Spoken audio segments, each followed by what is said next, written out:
Welcome to Issues That Matter. I'm Cynthia Pooler. My guest today is Scott Ritter, and Scott is going to talk about a piece he wrote a couple of weeks ago on his blog about Jaime Raskin, and the fact that would you say he was a Nazi sympathizer? Well, I think if you look at the record today, he is the one who on April 28th of this year got on the floor of the United States Congress and chastised a Republican representative, Marjorie Taylor Greene, for daring to question the money that was being allocated to the defense of Ukraine, daring to say that, this money is going to be used to fund Nazis. And he, with all the indignation that Jaime Raskin could bring to bear, said, "There is no evidence of Nazis in Ukraine. Show me the evidence. Show me the evidence," he chastised her. "Show me the evidence. There are no Nazis in Ukraine." And he was wearing his blue and yellow. He was all in. And he's a lying sack of manure because Jaime Raskin knows there's Nazis in Ukraine. How do we know that Jaime Raskin knows?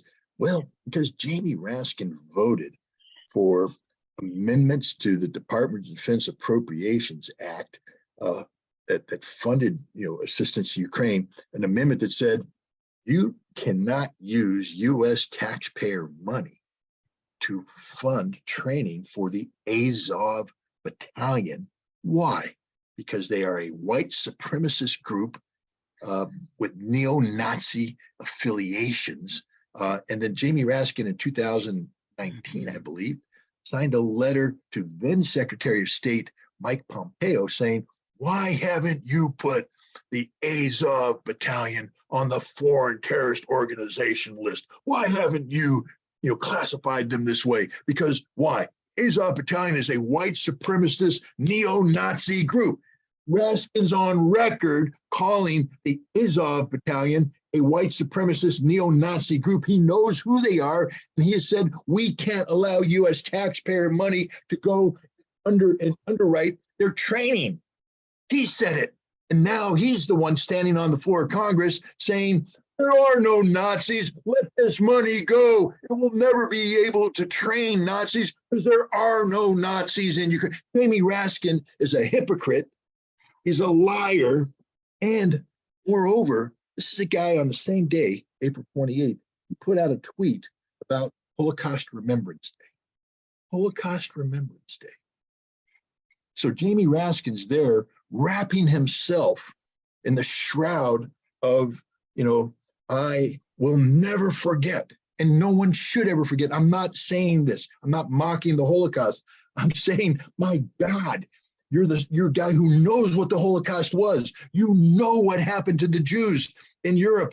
And yet you're sitting there pretending that Ukraine doesn't have a Nazi problem when Ukraine has elevated to national hero status Stepan Bandera, an ultra-nationalist, pro-Nazi thug whose supporters pulled the triggers that killed 30 to 40,000 Jews in Babi Yar, a suburb of Kiev, Ukraine. Jaime Raskin is a disgrace, literally a disgrace. This man should be hounded out of office. I don't believe in tar and feathering anymore, but if I did, Jaime Raskin should be tarred and feathered. Put on a pole, stripped naked, pour hard tar on his body, throw feathers at him, and march him right the hell out of the United States Congress, out of Maryland, out of the United States. I believe that if we still were able to revoke citizenship of Americans, he should be revoked and sent to Ukraine, where as a Jew, he could find out what it means to live in a nation where there are Nazis, Jaime, and they don't like Jews. You brought up an interesting point just now. Both Chuck Schumer and Jaime Raskin are both Jewish. Yeah. And at the same time, both of them are fierce supporters of the money that's going over there.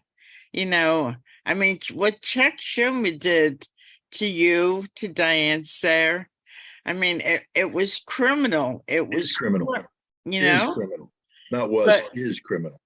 he's Jewish, and I don't get it why these people are doing what they're doing. Look, Chuck Schumer, and what I'm about to say is a position should have been pursued, whether you're Jewish or not Jewish. He pushed for amendments to the New York education bills that require mandatory education about the Holocaust and the promotion of the idea of never again, meaning that the New York school children should be informed about what happened to the Jews of Europe in the 1940s under Adolf Hitler, and should all agree that it can never happen again. Chuck Schumer pushed for that.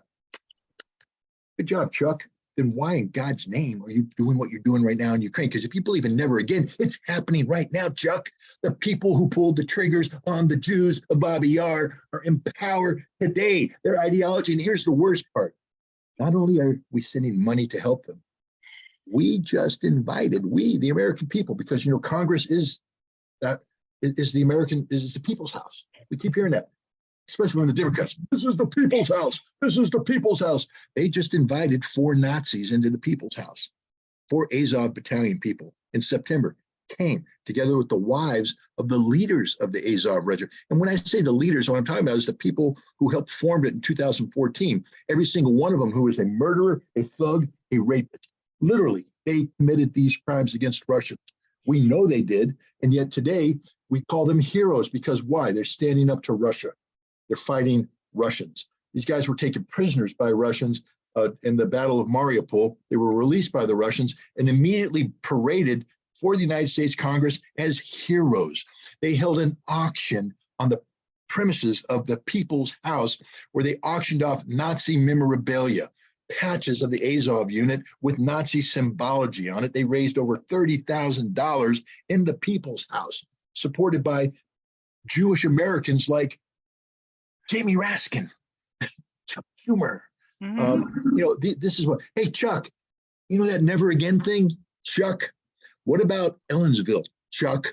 What about the Heroes Park in Ellensville, Chuck, where the Ukrainian Americans have monuments to Stepan Bandera, Roman Shushkevich, and other Jew killers, Chuck? Never again? How about it's going to happen again, Chuck? Because you're allowing this sick ideology to manifest itself in American society, in public, not in secrecy.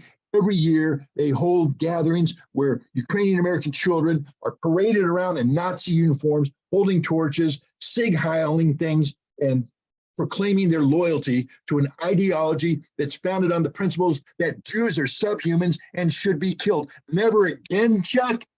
How about it's going to happen again? You're a hypocrite, a liar. You're a disgrace as an American. You're a disgrace as my representative. This is more than just personal, Chuck, because I know you're the one who put the money out there, gave it to the Ukrainians so they could put my name on a list, calling me an information terrorist, calling me a war criminal, and putting me on another list that marks me for death.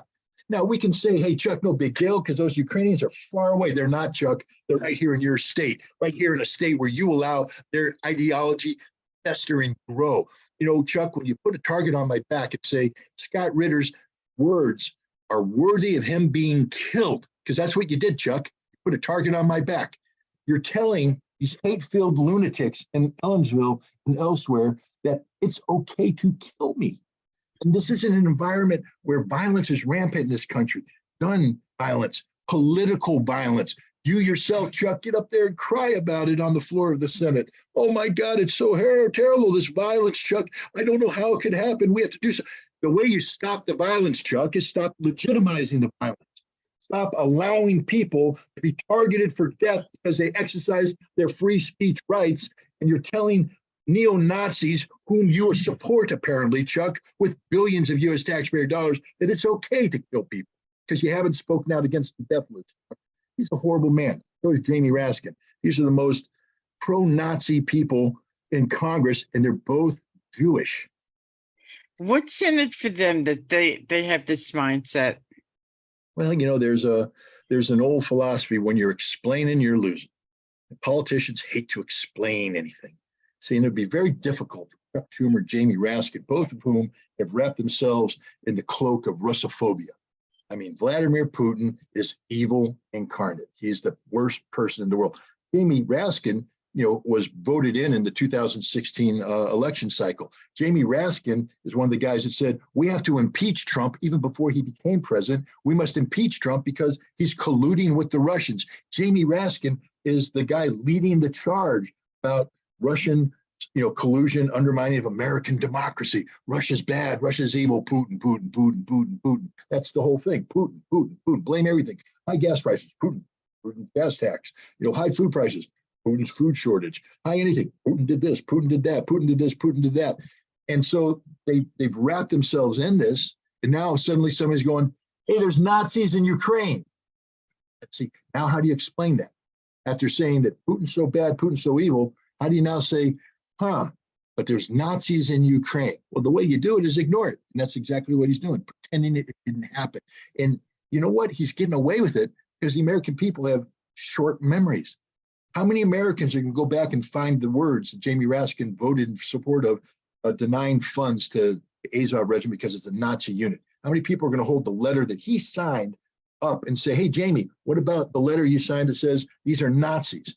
How many people are going to do that? Instead, Jamie Raskin climbs up, wraps himself in the never again Holocaust remembrance, and then climbs on the floor of the House and says, there is no evidence that there's Nazis. I condemn you for daring say U.S. taxpayer money be used to train Nazis. What Nazis? There's no Nazis. And then invite those Nazis into the people's house. If you're not furious about this as an American, get the hell out of the country.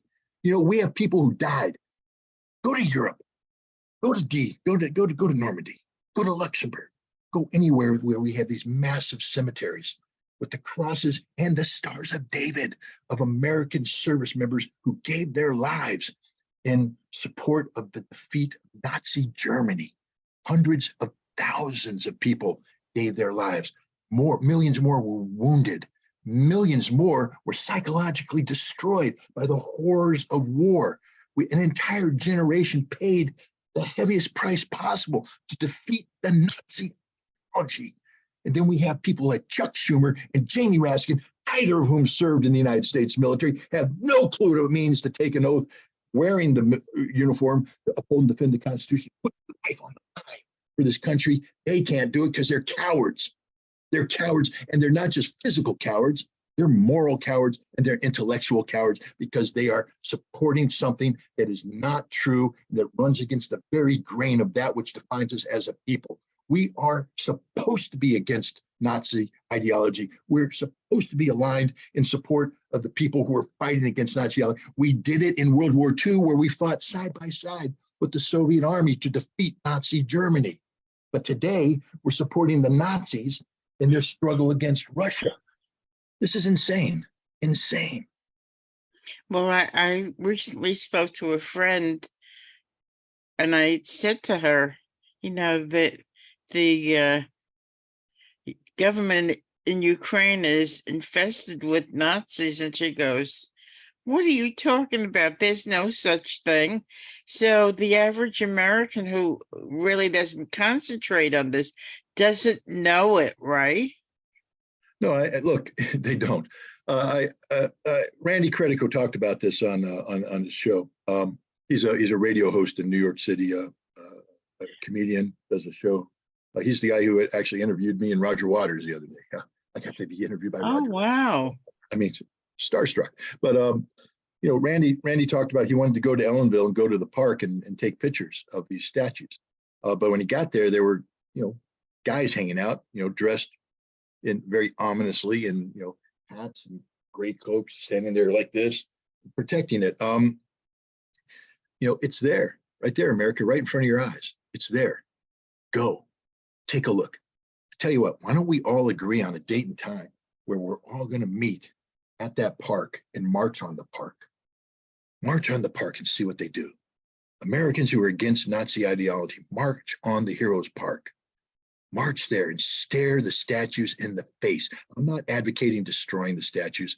I'm advocating calling the statues out for what they are, symbols of hatred, symbols of intolerance, symbols of anti-Semitism, symbols of the very thing America stands against. It's not the hero's park, it's the demon's park. This is where the devil lives. The devil's incarnate right there in front of you. And then have the press come and cover it so that Americans wake up and go, oh my God, in our backyard, it's happening. And then when they realize that the same people we now recognize as being the devil incarnate are actually the national heroes of Ukraine, with statues put up in Ukraine, streets named after them, a day named in their remembrance, where the crimes are forgotten. Look at the statement of the German ambassador, the Ukrainian ambassador to Germany, saying that Stepan Bandera is an okay guy. I visited his grave. He didn't do any of that stuff.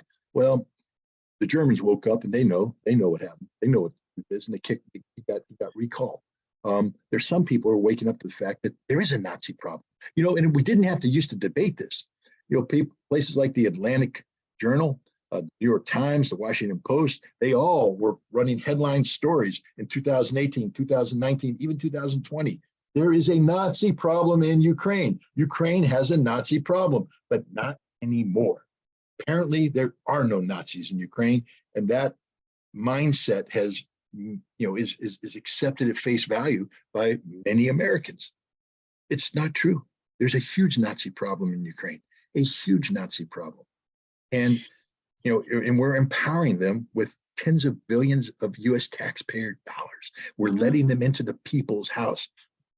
Michael McFaul, former US ambassador to Russia, one of the men responsible for the Maidan coup. He's at Stanford, very influential professor at Stanford. He's inviting the Nazis to Stanford.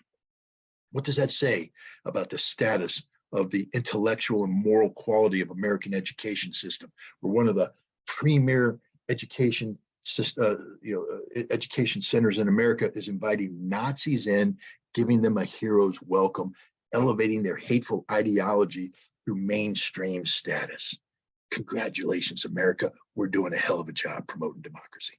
I remember during the summer I went to see Cabaret at the Spectrum in Albany. And I liked it. And I asked one of my neighbors if he could get it to show in my building, because sometimes I have movie nights. And right in the middle of it, it kind of like the tape broke or whatever, and people were leaving. And some people say, well, how does it end? It hasn't ended. It's keep on going, right? Keep on going. I mean, my God, what happens when in Albany, when you're out there having in the springtime comes and we're out there in the cafe, what happens when the little brown shirted Ukrainian American kids up and start singing Tomorrow Belongs to Me? Because that's a scene out of the movie. Right. And we'll all sit there and go, wow, that's just so beautiful. So beautiful. And in the end, when they're all standing up with their hands up in the air, we won't understand what the hell just happened. That's what happens when you allow this hateful ideology to become mainstream, when you invite them into the people's house, when you take them to Stanford, when you allow a park of hatred to exist in New York, where every summer they brainwash the next generation of Ukrainian American children into hating Jews, elevating Stepan Bandera, and believing that Ukrainians are supreme race in the world. You're going to be sitting there in a park in Albany watching a bunch of blonde-haired, blue-eyed Ukrainian ultranationalist children sing to you in beautiful sounding voices with their arms raised in the Nazi salute. And you won't know how the hell this happened. It happened because you're ignoring the problem, America. You're ignoring the problem. It's right there in front of you and you're ignoring it. Well, one thing I've noticed is Kanye West has taken an awful lot of heat for spewing some, anti-Semitism stuff. And, his backers are backing away from him, and, he's losing his income. But yet in Congress with Schumer and Raskin, they're allowed to proceed with all of their support of the, Jew-hating stuff. I know. It's mind-boggling. But here's another thing. Jaime Raskin, and again, I'm going to say something that people don't spin my words wrong. He is a very progressive, inclusive representative. He believes in transgendered rights, LGBTQ rights, the whole thing. And I applaud that, Jamie. You know, in America, thank God we have people like you who are out there defending people, because that's what America's about. It doesn't mean that I have to agree with you, but I applaud the fact that you're taking a stance and you're standing up for something you believe in. Well, how much do you believe in it, Jamie? If you're going to sit here and tell me that you are going to condemn Vladimir Putin because of his stance on homosexuality and LGBTQ, and yet you allow the wife of a Nazi come into the People's House without checking out who she is. She heads an organization, I believe, called the White Hose or something like that. It's an anti-gay, anti-LGBTQ movement in Ukraine where they prosecute, persecute, beat, and otherwise terrorize gays and homosexuals. What do you stand for, Jamie? Not a damn thing, you hypocrite. You sit there and say one thing and you do another, and you allow her hate-filled ideology to fester in the American people's home. Shame on you, and shame on everybody in Maryland who voted for this guy. Shame on you. You disgust me, all of you, because you stand for nothing. Don't tell me you stand for LGBTQ rights. You allow that person in the Congress without even checking who she is and what she stands for. Wow. So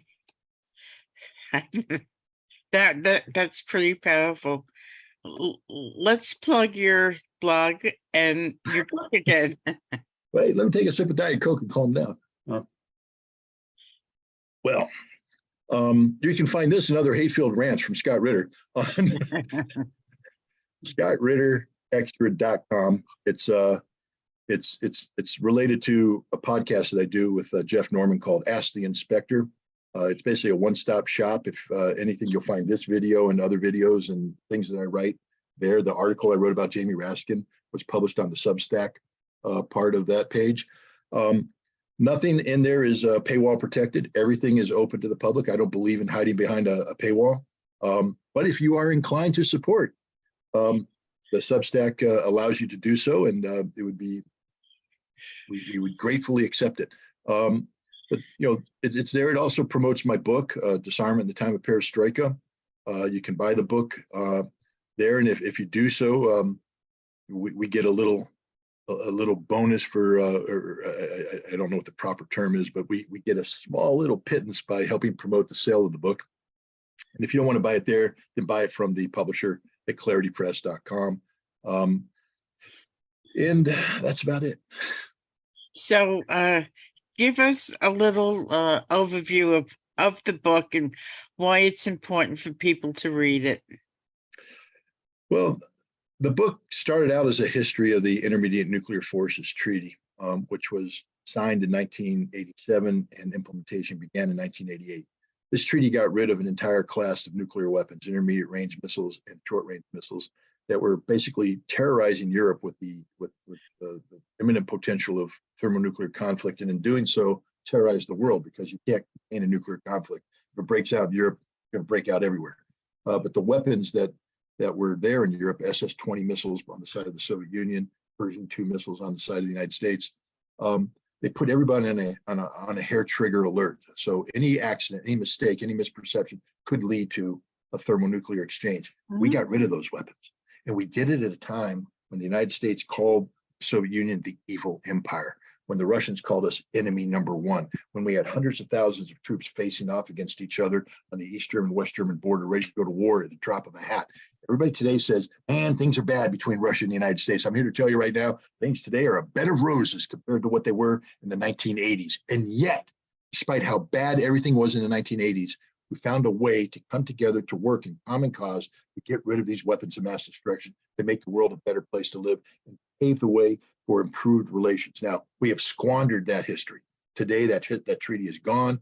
Relations are deteriorating, and people are asking the question, how do we get off this path towards war? Is there a path, an off-ramp? My answer is yes. Read my book. I show you how we did it once. It's a template of success. We could do it again. This book isn't just about empowering yourself with knowledge about the history of the INF Treaty, which is basically an unknown history. Most people don't know about it.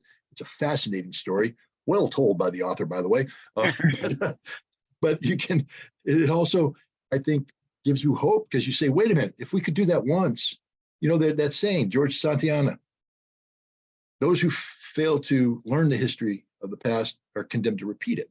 But sometimes it's not being condemned to repeat it, it's being condemned not to be able to repeat it. If you don't know that in the past we had this great success, that in how it happened and why it happened, you won't know that we could do it again. We don't have to reinvent the wheel. We already did it once. We could do it again. And this book, I think, would infuse the reader with hope, saying there is hope for the future, and that hope could be done through the vehicle of arms control. Thanks, Scott. I hope it's I hope to see that on the New York Times bestseller list when they open up the Times Union on Sunday. Wouldn't that be nice? Yes, it would be. So we shall talk again. Thank you, everybody, for listening. And thanks, Scott. Have a great day. Thanks for having me.